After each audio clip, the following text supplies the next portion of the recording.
And welcome back to the Constitutionals podcast. I'm your host, Chad White. If you didn't know, this is the premier podcast from the website, C Plus Comedy. Like I just said, it's a website. Go there. It's been at least a month since I've done this, so I forgot the what's it called? The protocol to make this show. But you know what? We got same battle station, new ways of doing this show, so we're booking it. What's been going on with me? I bought a mattress. Bought a new mattress. Needed one. My other one had a very deep divot in it from, I'll say it, day 2 of I owned it in 2015. No, excuse me, 2014 rather. Yeah. So for 7 odd years, some odd years, I've been sleeping on a mattress with a deep little, not deep, it got deeper over the years. A small little hole, not hole, divot in the middle because the springs were bad and it's a bad mattress. But now we're living a lap of luxury. We got a Leesa, lap of luxury with Leesa, and you know what? This is not a sponsored episode, and this show will never be sponsored. But God bless it, I love my Leesa mattress. President's Day, oh, President's Day. Thank you, presidents, for being presidents so that we could get these sales, these mattress sales. Thank you so much. I appreciate everything you've done for us, presidents. Yes. That's what they do, right? Presidents serve so that we may have sales. It's the only reason. What else is going on? Let's see. I got a new app for the Mac OS platform that will help me. That helps. Truly, it's an app that makes it more like a Windows PC. More like a PC. That snaps your Windows or what have you to the edges like you're on a PC. That's it, and it costs $8. God, but man, using it now, I can see everything I need to see on my 23-inch screen. Or 27. I think it's 23. I had a TV growing up. It was a tube TV that was, I think, maybe 20 inches, maybe less than that. It was small, but it was the TV I had my entire life. And I do believe it is the reason why I have poor eyesight now, because I would have to sit so close to it because it was such a small TV. Oh, no. I remember. This is the reason why I think I have poor eyesight, is because when Mass Effect and Mass Effect 2 came out on the Xbox 360, I had to sit so close to it. Those were the last consoles, Xbox 360 and the PS3 and the Wii, that had composite cables. Like, you could use composite with, I believe, the Wii U, but so anyway, I used the composite. I plugged it in 360 into my tube TV, and I remember sitting so close to it so I could see the tiny text on Mass Effect 2. I specifically remember Mass Effect 2. And then when I went to college, I got maybe a 24-inch Samsung TV that had HDMI 720p. I remember that much. And I remember buying an HDMI cable for my 360, plugging it in, and just the entire world changed. The entire world changed. Then I'll take it through a lineage of my TVs. That same tube TV, I remember one time I was cleaning the glass of it, and I sprayed the glass cleaner on it. And I remember watching this happen in real time. It was dropping down towards the buttons, and I remember going, I wonder what happens when it touches the buttons. It shorted out the TV, turned the volume up all the way, and I remember freaking out, unplugging it, plugging it back in, and the colors were messed up forever. The colors were messed up forever. Oh my gosh, I was just watching a broken tube TV for years. Yeah. And then, okay, let's see. I got the Samsung, had that for a bit, and then I got the TV before this last one, this Sharp, which is still in my storage unit for my apartment because I was in there earlier getting something so I could sell it to a young man. And the TV is still there. I have to take it to my local recycling center, Charm, so that I may recycle it. I have to pay to get that recycled. So I'm excited to do that. It's been in there for months. And then I have the LGC one, which is a fantastic TV. Oh, so beautiful, so crisp, so great. I love it so much. It's a fantastic, wonderful, wonderful. It's one of my favorite things I own. Yeah. So then, and then I have this Vizio in my bedroom. But that's it. That's on my TV lineage. I had a tube TV for the longest amount of time, and it just, oh boy, man, that was a bad TV. Hey, let's get into this thing. 5 minutes. 5 minutes we've been talking. Let's get into this thing. This comes from the Wrap, and some of these stories are from 4 weeks ago when I originally planned to do this episode, but a couple of them are from this week, so it's fine. LGBTQ characters in broadcast TV hit an all-time high for 2021-2022 season, GLAAD study finds, written by Katie Campion over at The Wrap. This is a very interesting, very important thing that I bring up every single time I see one of these studies pop up.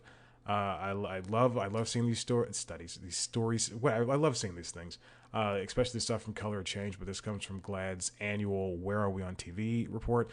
It published on last Thursday. So I think it's important to really talk about these and have them, not just gloss over the numbers and just say like, oh well, there's no queer people on TV, there's no women who are directing, there's no people of color who are writing or acting or whatever. We gotta champion what we have here. What we have here. The report says that of the 775 series regular characters scheduled to appear on scripted broadcast primetime programming, 11.9% or 92 of them are LGBTQ+, which marks a 2.8% increase from last year in the record high for television. Additionally, GLAAD reports that there are another 49 recurring LGBTQ characters across broadcast television, totaling 141 LGBTQ characters overall. I love powering through those letters. It's good to see that representation is ticking up ever so slightly, and I like it. I was thinking about this morning, actually, unbeknownst of the story that I put on here. There are episodes of the show Big Mouth on Netflix, where, at least for the first 3 seasons, I believe, where they abandon the plot, the ongoing story arc, and the plot line of the season, and they have the kids. What I describe as talk down to the audience and describe something about, gender identity and sexual, all that stuff. And I think there's a better way to do it. And shows like Supergirl did it poorly, and I think Big Mouth does it poorly. And prove me wrong, but I don't like being talked down to. When a character is the lead of a show and they're funny, just like the lead of a show, they're funny, and they happen to have a love life. Also, they're queer. That makes sense. It shouldn't be rubbed in somebody's face that that's a character trait, that's a character is gay. I don't like that. I want them to live the same way that the rest of the straight characters live. And that is making the same mistakes that a straight character does. Holding secrets from their friends, falling for somebody they shouldn't. I like it like that. I like it. What's his name? Oh God, what is his name? I can see his face, his beautiful, handsome face. Let me see. He plays Blair on Black Monday. So Andrew Rannells. Okay, Andrew Rannells. I love it that his character on Black Monday, clearly gay from the outset, but he's married to a woman who is Casey Wilson, the wife and actor of the show creator David Casp. I think that's very funny. He's playing a straight man, and then later on, we're like if you know Andrew Rannells, oh, he's definitely a gay man, and yeah. There we go. I like it like that. And shows like Crazy Ex-Girlfriend, they handle it very well. Anyway, representation's going up. We need to go more and higher. Let's do it, baby. This comes from the New York Times, next one. Surrounded by big tech, small podcast shops swim with the sharks. This comes written by Reggie Ugwu. Ugwu? UGWU. It's talking about how indie publishers have to deal with indie companies have to deal with bigger giants like Spotify and Amazon and Sirius, who are buying up smaller companies. Well, not even smaller, but smaller companies than them. Like Amazon bought up Wondery, and Spotify bought Gimlet, and Sirius bought Earwolf. Howl. Howl is what I said. Earwolf, which is owned by whatever media company. I am so sorry. I should have turned that off before when I had a chance. And so it's interesting. It's funny to see that, even within this big world of big pot. If you hear The Simpsons in the background, I'm sorry. I have the episodes on FX. I have the TV on FX. That's what happens. And if I just sounded clear, it's because I turned my mic up. Okay.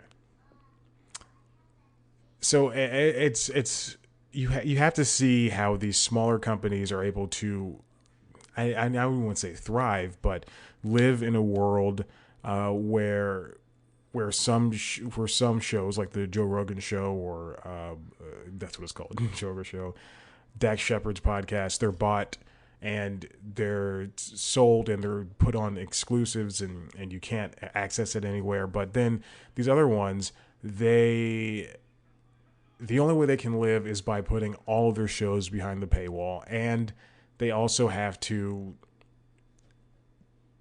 That's the only way they can survive.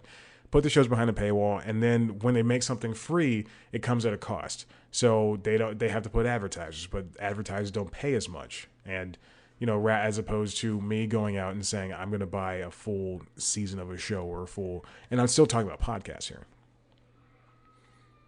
So here's the example that a CEO gives.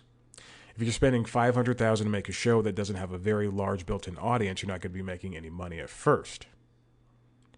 So let's say this person gives about 10 episodes for the first season, and that might get 600,000 downloads per episode to break even with advertising alone. So you have to keep doing that. You have to keep building that. But again, you have to have that audience first. And a lot of these shows don't have that audience. And this is talking to a company who I didn't even know existed. But they have their own imprint. And how dare I not mention the company? That's very rude. It's a profile of a company called Prologue Projects, created by Leon Neyfakh, Neyfakh. I do not curse on this show. You would think that'd be an African guy, but it's not. It's a white guy. But they're making real shows here. They originally partnered with Luminary, who funded. Luminary is the subscription platform, podcast platform that has shows like Dave Chappelle's podcast and a bunch of other A-list celebrity podcasts as well that I'm sure you could miss. Luminary funded the subscription podcast platform that exclusively distributed the first 4 seasons of their original show, of Prologue Project's original show, Fiasco, had not chosen to renew that deal. So now they're having to do it on their own. And I was thinking about this. Luminary, I saw an article that said, and I don't know if it's on here. I don't think it is. Luminary, I think the Luminary CEO or somebody at Luminary, a big executive, said that they're doing well, like they're just doing just fine. And I see their lineup, and if I was still like super into podcasts like I was, even 2 years ago, then I would have jumped on that train immediately. But now it's like everything, it's not special anymore, and there's no reason in continuing to try to keep up with everything. And when everybody has their own, like I saw, who was it? David Spade and David Spade. It's not Martin Short. God, this is so bad. Let's see who it has. David Spade and Dana Carvey. They have a podcast, Fly on the Wall, and it's doing well. It's like if you look at the only reason I know it's doing well is because if you look at the ratings on Apple Podcasts, that's an indication of a show doing well. And they have a lot of great people they've interviewed. They talked to John Hamm. They've talked to Tom Hanks. They've talked to, speaking of Tom Hanks, there's a podcast called Dead Eyes from Connor Ratliff, who 20 years ago, he did an audition for Tom Hanks, the show, what was that called? The Pacific? What? God, now I gotta. No, this is taking too much. This is taking too much of my time. All right, Dead Eyes. Dead Eyes podcast. Let's see. So, what was the show that he did? That he auditioned for? So, Connor auditioned for the show Band of Brothers, the 2001 miniseries on HBO Band of Brothers, and apparently Tom Hanks said he had dead eyes. There's a whole story behind it, and I've heard this story for the past, I would say, 4 or 5 years, just by following Connor and his story, his career and everything. But Tom Hanks was just on the podcast this week, and it was a very good conversation. Where Connor got to talk to him about him saying there's dead eyes. Anyway, if you look at the Apple Podcast ratings, that's how you know a show is doing well. If you look at the ratings, they have a lot of ratings because people take the time to rate a podcast. I mean, come on. So anyway, I would have pounced on that opportunity to listen to these shows, or to subscribe to Luminary and spend $5 a month, and subscribe to Stitcher Premium and spend $5 a month, or subscribe to Comedy Bang Bang World and listen to all those shows. But now there's just no point, because it's all kind of just blending together, and that's how it feels to me. But that's to the eye, left in the eye of the listener, the beholder, and truly, it's none of my business. That's what everything is to me. It's none of my business. But I do think that there's, even I know I've been kind of harsh on podcasts, especially to the podcasting medium, especially in my own time, where I've never told anybody this, where I'm just like, every time I see someone on a podcast, I go, God, like, it's a waste of time. Don't do it. Like, so multiple people have approached me because I do this stupid show, and they go, hey, I'm going to do a podcast. I'm like, no, don't do it. Don't. It's hard. You're going to, they think they're going to make money, and they think, they see all these people, all these famous people out here making money, and it's not like that. And, but now it's like, it's not special anymore. And there's just I'm not saying there's no point, but you find a way to make it your own if you're going to do one, and don't expect anything big from it. That's all I can tell you, because you know what? That's all I got for you. I don't know. Hey, listen, we're going to take a break, and when we come back, we're going to talk about the rest of the story I got. So going to, I haven't done this in a while.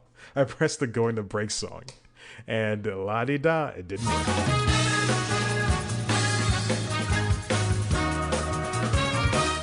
On the back. 3, 2, 1. Oh my God. Maybe I just left the first part I just said in. And if I didn't, you don't know what I'm laughing about.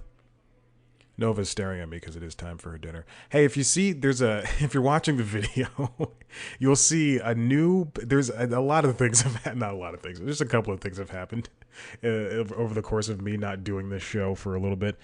So if you're watching the video, you're seeing the camera move over to my left, which is now camera right. But you're seeing a new canvas painting that I have. I bought it at an antique store. It is a tiger, and it is the most colorful thing you've seen. The tigers are black and white, and there's paint splatters all over in the background and on the tiger itself. It's a good piece of art. I saw it at this antique store. And I passed it, and I went, wow, this is pretty cool. At first I went, whoa, this is pretty ugly. And then like 5 seconds passed, and I go, actually, it's pretty cool. I think I want this. And then the person I'm with, we're just walking around, and I go, you think I should get this painting? And then I texted like 2 or 3 people I go, what do you think of this painting? And then before anybody responds, I go, I'm gonna get this painting. And yeah, so I spent a good 65 to hold on, I don't want to tell you how much I spent on it. It's too late. I said 65. Anyway, that's what I got. I love it. It's a good thing to have in the background of my meetings at job site. Is what I go. Hey, let's get into the stories again. All right. We're going into the world of streaming, so be prepared. The first two stories are from this week, and the last three are from the last three. The last like six are from like 4 weeks ago. But I think it's important that I need to address it. This first one comes from the Hollywood Reporter. Oh, the app that I got for the Mac OS system that makes it snap pages. Your open windows is called Magnet, I believe.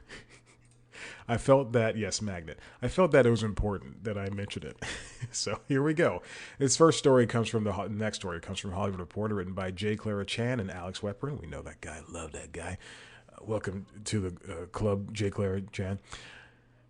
NBC Universal ends Hulu content sharing deal. So, you know what that means. Everything is going to Peacock, baby. You like watching SNL the next day? Peacock. You like watching American Idol the next day? Peacock. Law and Orders? Peacock. The Mindy Project? Peacock. Even though, oh my God, the Mindy Project, I was reading that off the cuff. I had no idea that was an NBC Universal produced show. It was on Fox, and it didn't. Fox renewed it reluctantly for like 3 years, and then it moved to Hulu, and then Hulu was like, "Hey, we'll take it," because it was before streaming exclusives were a thing. It's a move that I thought I could think was going to show. A couple of we're going to talk about Paramount in a minute or so, but Paramount, Viacom, CBS, excuse me, I broke the seal. Viacom, CBS, they mentioned how is it Bob Backish? They mentioned how it was better for them. This is maybe like less than 6 months ago, or 6 months or so ago. They mentioned that it was better for them to have their shows on different platforms and also have some of the stuff that they like that they make on Paramount Plus. So what I mean is have South Park go to Hulu or HBO Max. Have what's another show? Have Star Trek shows stream on Netflix, Prime, and Hulu at the same time they're streaming on Paramount Plus. But then, in a couple of weeks ago, the article came out. They said, yeah, we kind of regret sending South Park over to HBO Max, and South Park's going to revert back to Paramount Plus, or revert to Paramount Plus in 2 or 3 years after that contract is up. But for now, HBO Max gets South Park, new South Park episodes. And you know what? It's not like Hulu. It's not next day. You don't get it the next day. You watch it the day after that, which I think stinks. But also, South Park kind of stinks now, so not kind of, it does. So the content deal for NBCU was nearing an end date, and this is just a way to bolster what Peacock has available. What sucks is Amber Ruffin's show came back, and now that show's behind the paywall on Peacock. It used to be a free show. I used to watch it every single week, but now I gotta watch clips. I'm not paying for Peacock. I'm done paying for subscriptions. I'm done. And this next one is also about Peacock. It comes from the Wall Street Journal. It's an exclusive written by Benjamin Mullen. MSNBC will stream much of the TV lineup on Peacock. I was checking my email last night. I get a survey from Wall Street Journal. I love doing the surveys because maybe they'll offer me something at the end. But I did, and I mean surveys for every company that I pay. I love doing a survey. Even Target, love doing a survey. Hulu, love doing a survey. But for the Wall Street Journal survey, they talked about how they were introducing what is it called? Like a young professionals subscription for the Wall Street Journal. And they said it's going to be half the cost of a regular subscription plus. Okay, so half the cost, but then they also asked at the end of the survey, they had a list of like 10 things maybe, and it said what would be important for the subscription: app access, access to save articles, like simple stuff that a regular subscription should have. But yeah, anyway, that be on the lookout for that within the coming, I guess months. But I was for it. I said yes, this would be great. People under 35, if you're willing to read the Wall Street Journal like I am, then let's do it. Let's go. And maybe they could loosen up the conservativeness a little bit. Jesus Christ. Okay. Wall Street Journal. MSNBC will stream much of TV lineup on Peacock, written by Benjamin Mullen. So right now, there are, and I'm going to do an episode of News Time about this with a script, in a couple of weeks, because CNN Plus is launching on March 29th, I think, something like that. So there is so in April 4th, I believe I'm doing that episode. I've already planned it out. I'm planned out until mid-April, and yet it takes me weeks to do one. Don't worry, I've got 3 in the can right now. So beginning the spring, shows like, so CNN Plus is coming out. Fox News has their streaming service.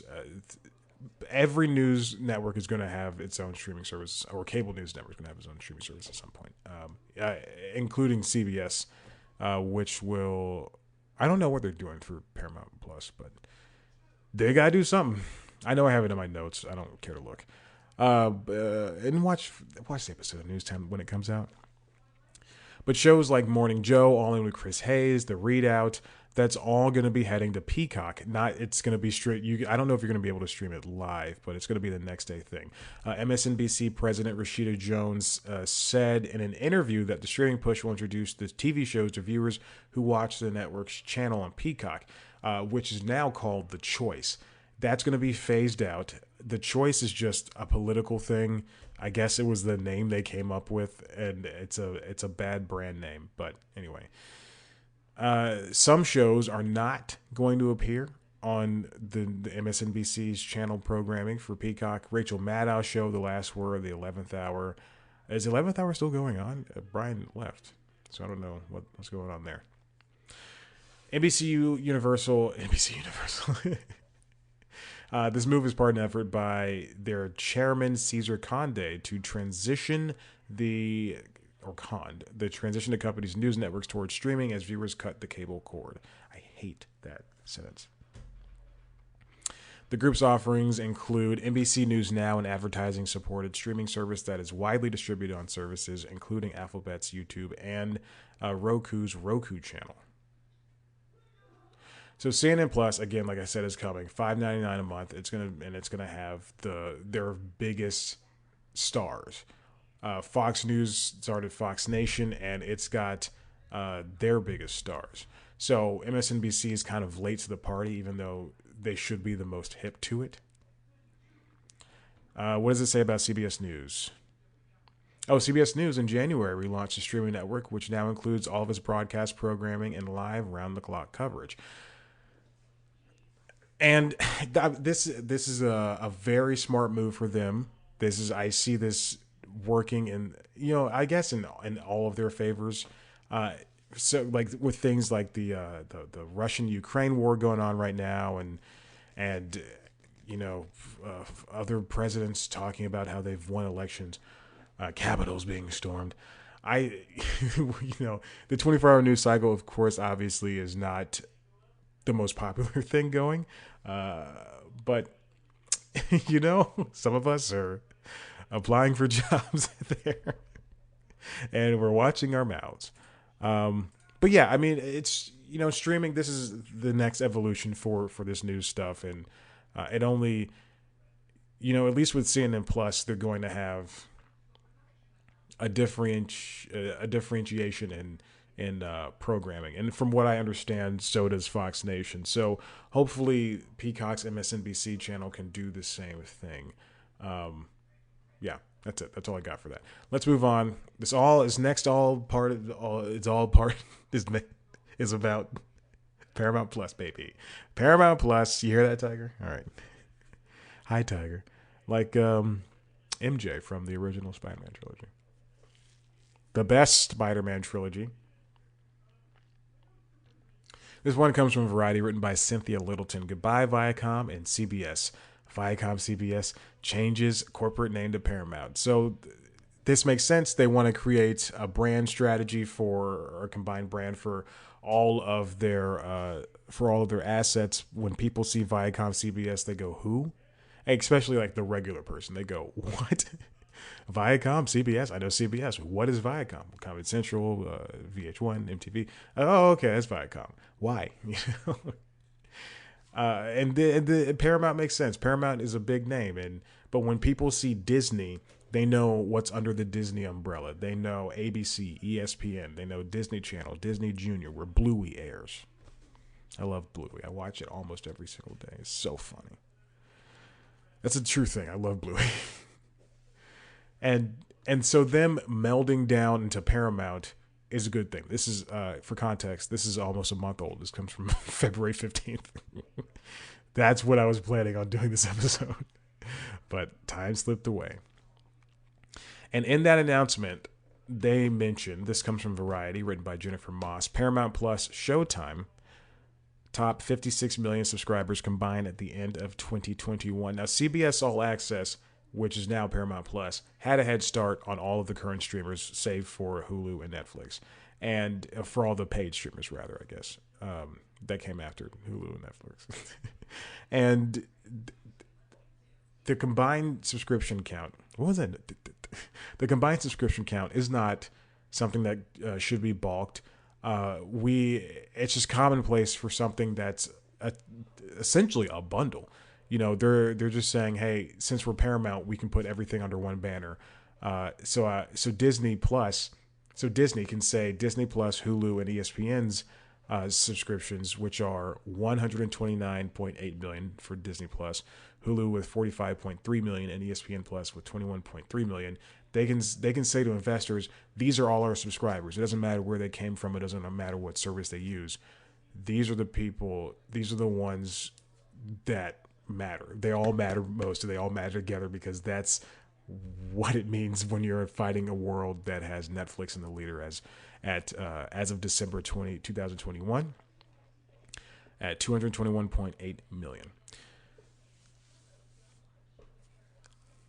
So Discovery is coming up next after Paramount. So it's Netflix, Disney, Paramount, Discovery with 22 million. That includes Discovery Plus, Food Network Kitchen, as well as their other insular ones. And I can only assume that those will be melded with HBO Max in the after the merger in April, which has been okayed. HBO Max has 43.3 million. So add on that 22 million, that brings it to 65.3, and they'll have more than Paramount, and they'll Discover Warner Media will already, or Warner Media Discover, whichever the heck it's going to be called, is going to be immediately surpassing Paramount. Peacock's up there with 9 million, with 9 million paid, 24.5 million monthly active, because it's a free service. And then Prime Video rather, 200 million plus Prime members. That does not say how many people are using it. And Apple TV Plus, roughly 40 million subscribers per the information. Does not, but that's from September, and it does not know whether people are watching it. Now, I will say, literally 20 minutes before I was just started recording the show, I was watching Severance over there on Apple TV Plus.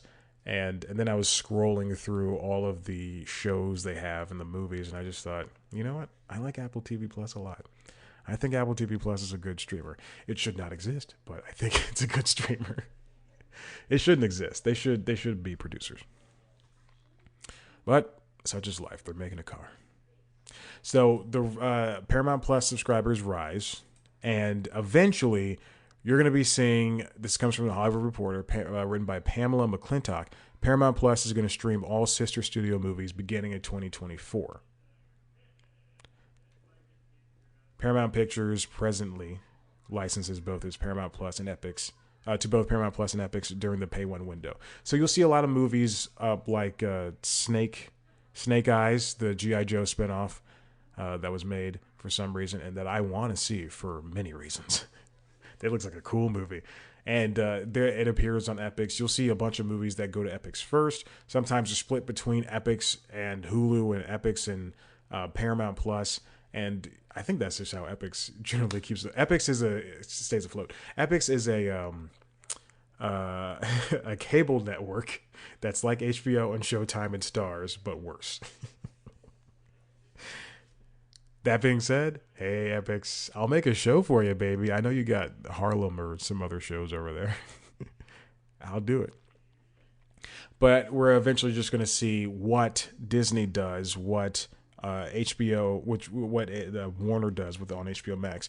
We're eventually going to see movies just appear on Paramount Plus after their for their day one pay one windows or whatever it's called. Oh, what's coming on after this? And then we'll see. This comes from the Hollywood Reporter. This all came the same day. I swear, this all came the same day because they had their reports, their monthly reports or quarterly reports, written by Leslie Goldberg, my dear friend. Don't know why I looked up and pointed. She's not dead. Showtime Originals to join Paramount Plus for a fee. Right now, just like okay, so Disney Plus, you get the Disney bundle. If you want, you get Disney Plus, Hulu, and ESPN Plus.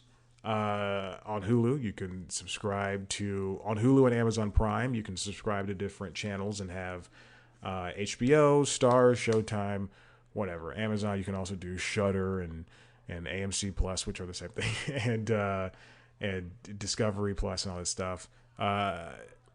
And or on Peacock and Paramount Plus, you can do. And Hulu, you can do an ad tier or a free tier. In the case of Peacock, a free tier, an ad tier, or no ad tier. That's going to be extended into what they're calling the Paramount Plus Essential tier and the Showtime service. With an which is the Paramount Plus Essential tier is going to be $12. And then the ad-free version with Showtime is going to be $15.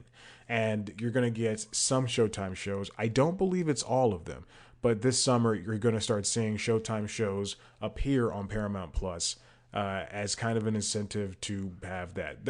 All the while you're going to be able to subscribe to Showtime still. But I think it's going to be obviously they're phasing out the Showtime Anytime app and the Showtime app. Which are two different apps. Just like HBO and HBO Now and HBO Go. Showtime Anytime and Showtime are two different apps. Showtime Anytime is the one you subscribe to, the one you use if you have cable. Showtime is just the one you subscribe to. So we're going to see shows like Desus and Mero and Yellow Jackets and Dexter New Blood live on Paramount Plus for an extra fee. And that's great. That's wonderful. It's high time they do this. I think with the rebranding that happened this past summer, I think that's what they should have done in the first place. That's what their initial thoughts should have been. Just because what it amounted to was, hey, we're adding Comedy Central shows to CBS All Access. We're changing the name from CBS All Access to Paramount Plus, and boom, now you can watch a few more things. And they had those commercials where all the characters and people in Gale King were walking up a mountain, and this is like, Paramount Plus, we're here. And they're queer, get used to it. But Showtime should have been in the additional run of that. They should have brought over Dexter. They should have brought over Desus and Mero to join the late night lineup and get rid of friggin' Charlamagne the God. So Showtime Originals will be showing up soon. And as I mentioned before, South Park and Beavis and Butthead are going to be streaming exclusively on Paramount Plus. I don't know if I mentioned the Beavis and Butthead part. I definitely did not, but here we go. And so that's what's going on with Paramount Plus. That's what's going on with Paramount itself. They're trying to fight back Netflix and Disney, and I think at right now their main competition, and it's truly not competition. I mean, people are going to subscribe to these are the big players, and the only people they have to worry about fending off is Stars, because Lionsgate is I would love to see Lionsgate sell Stars off, so we could kill Stars and Actually, no, they have a lot of good stuff. The Girlfriend Experience, American Gods, two shows I watched 3 episodes of and have not made it back to. Hey, listen, if you like what you heard here, don't know why you would, head over to the website, cpluscomedy.com, where there's some stuff that maybe you'll like. Who knows? You can, if you want to see a video version of the show, head to youtube.com/cpluscomedy, where you can see news time. There are 3 episodes coming your way. I'm looking at their docs, their Google Docs right now. One's about Russia, Ukraine, and the entertainment industry. One's about doing shows during the pandemic, getting jobs done, getting TV shows done during the pandemic, and movies during the pandemic. And a bunch of NPR people of color left NPR because they don't know what to do. The company does not know what to do. The organization, whatever. Anyway, Instagram, Twitter, at C Plus Comedy, me on both of those, at Chad Black White. Like us on Facebook, rate, review, subscribe. You see how important I just told you it was. Rate, review, subscribe to the show. Thank you for listening. And there's no clever thing for me to say here. So, oh God, I pressed the button again without pressing the. All right, whatever. Here we go.